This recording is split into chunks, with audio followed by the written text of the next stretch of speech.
Assalamualaikum warahmatullahi wabarakatuh. Yang saya hormati Al-Mukarram Kiai Haji Muhammad Hasan Mutawakil Allah SHMM. Yang saya hormati Bapak Dr. Abdul Aziz Wahab MAG. Terus yang saya hormati Bapak Abu Yazid selaku dosen pengampu mata kuliah tafsir Ahkam. Nah, di sini saya akan membahas tentang surah Al-Baqarah ayat 180 sampai 182. Nah, ayat 180 Al-Baqarah ini menganjurkan kepada orang-orang beriman agar berwasiat apabila sudah ada tanda-tanda kematian yang hendak menjemputnya. Nah, dalam ayat tersebut dijelaskan apabila dia meninggalkan harta yang banyak, maka hendaknya berwasiat dan memberi pesan yang disampaikan kepada orang lain untuk dilaksanakan setelah meninggal dunia.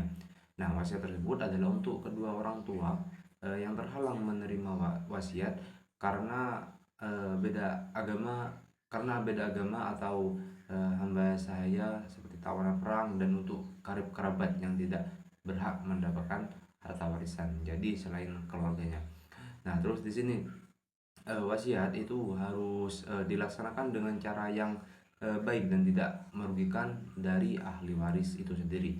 Nah, supaya tidak merugikan ahli waris sendiri, maka wasiat itu tidak boleh lebih dari sepertiga harta yang ditinggalkan oleh pemberi wasiat.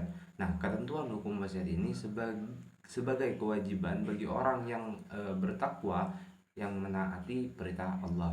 Nah, pada ayat 180 ini juga diterangkan lagi bahwa wasiat itu diberlakukan kalau harta yang akan ditinggalkan oleh yang berwasiat itu banyak. Nah, para ulama yang memberi pendapat tentang beberapa banyak jumlah harta yang mengharuskan adanya wasiat, rinciannya itu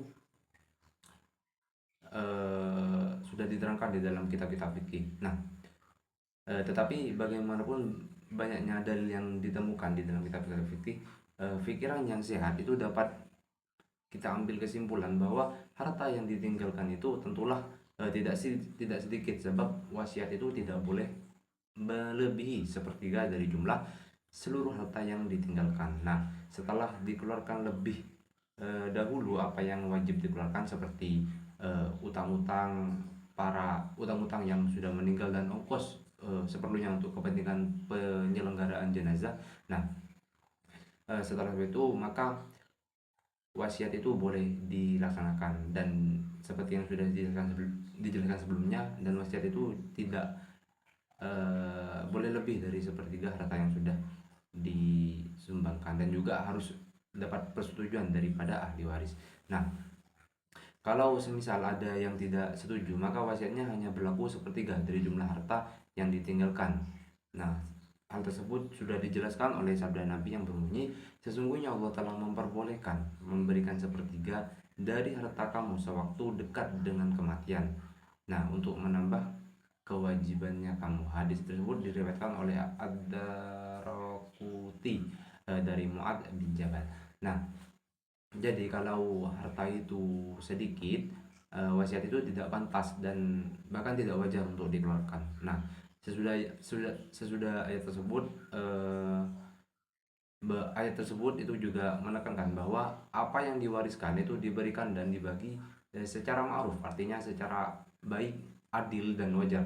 Nah, jangan ada yang menerima sedikit sedangkan yang lain menerima banyak. Nah, kecuali di sini ada pengecualiannya, itu dalam hal yang cukup wajar. Semisal ada orang yang menerima lebih banyak karena memang kebutuhannya itu lebih banyak. Nah, kalau seperti itu maka diperbolehkan. Nah, selanjutnya ayat 181. Nah, ayat tersebut memperingatkan kepada kepada seseorang yang menerima wasiat agar tidak diubah oleh siapapun juga. Nah, pada ayat tersebut dijelaskan bahwa barang siapa yang mengubah atau menggantinya dan ia telah mengetahui isi yang sebenarnya dari wasiat itu, maka dialah yang akan memikul segala dosa yang tidak dapat dielaknya. Nah, karena sesungguhnya Allah Maha mengetahui lagi Maha mendengar. Nah, selanjutnya pada ayat terakhir di sini ayat 182 itu dijelaskan apabila seseorang merasa khawatir